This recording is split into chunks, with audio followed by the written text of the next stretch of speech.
Hi, this is Andy Filipiuk in Toronto for the week of November the 26th.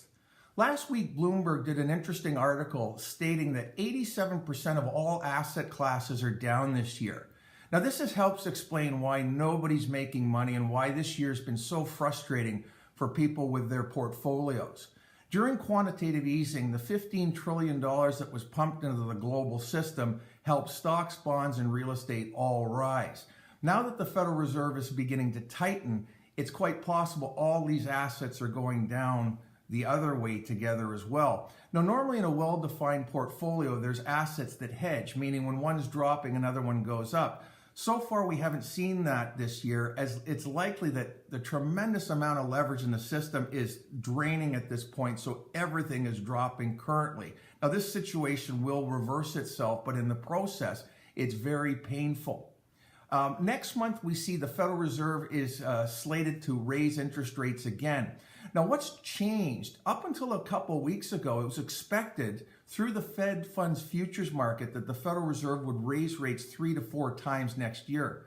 Well, right now, that market's saying they're probably only going to go once. And this is the market's way of saying that the Federal Reserve really is nearly done. Now, the Fed states that they're going to keep raising rates. Governor Clarida earlier this week in a speech says, no, they're going straight ahead. But it's difficult for the Fed to fight the market, as the market is in a sense telling the Fed that we've probably had enough here. So watching what the Fed does next year will be very interesting and crucial for where markets go.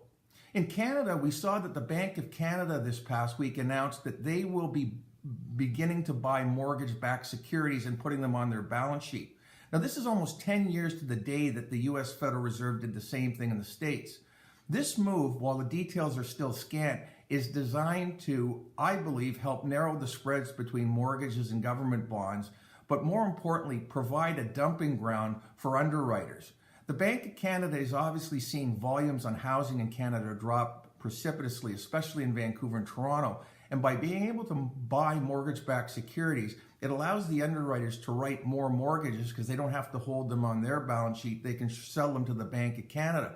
So this development will be very interesting to see, but it looks like the Bank of Canada is taking preemptive measures to help the housing market as we go forward.